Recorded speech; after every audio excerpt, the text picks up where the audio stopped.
자, 마지막으로 계약 명의신탁에 대해서 알려주시죠.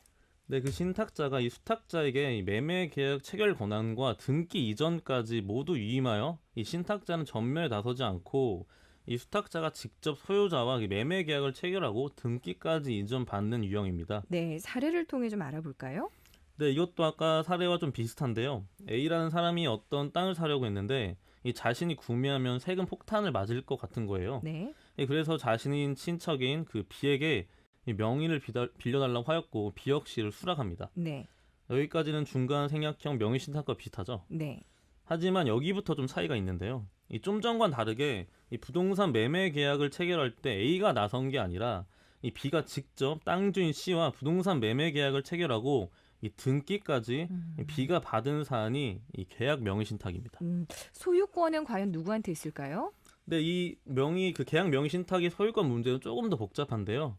이 만약에 땅 주인 C가 이 B와 부동산 매매 계약을 체결 당시 이 명의신탁 사실을 알고 있었을 경우에는 이 다시 말해서 C가 실질적으로 돈 내는 사람은 A인데 이 B가 명의만 제공하고 있다는 사실을 알았을 경우에는 이 소유권은 C에게 있습니다. 네, 즉 비등기가 무효라는 거죠. 네. 하지만 땅 주인 C가 명의신탁 사실을 전혀 모르고 있었다면 이 부동산의 주인은 완전히 B에게 있습니다. 네. 자, 계약 명의신탁이 중간 생략형 명의신탁과 다른 점이 있다면 땅 주인 C와 매매 계약을 체결한 사람이 A가 아니라 B라는 점인데 네.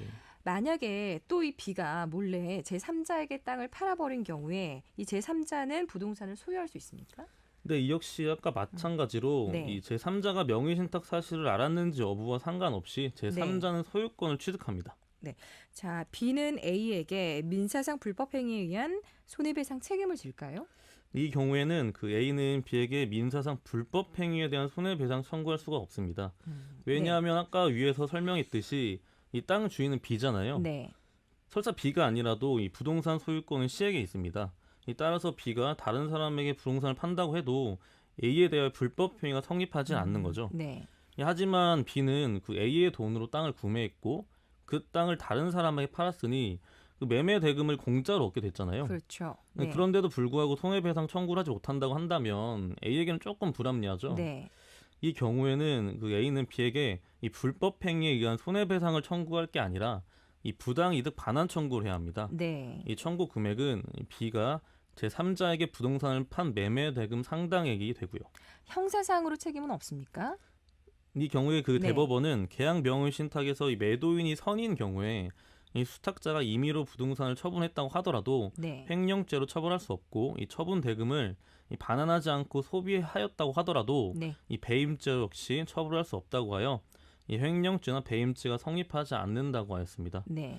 그리고 만약에 매도인이 악의인 경우 역시 즉 이 명의신탁 사실을 알고 있을 경우에도 네. 이 횡령죄나 배임죄가 성립하지 않는다고 판시했습니다. 네.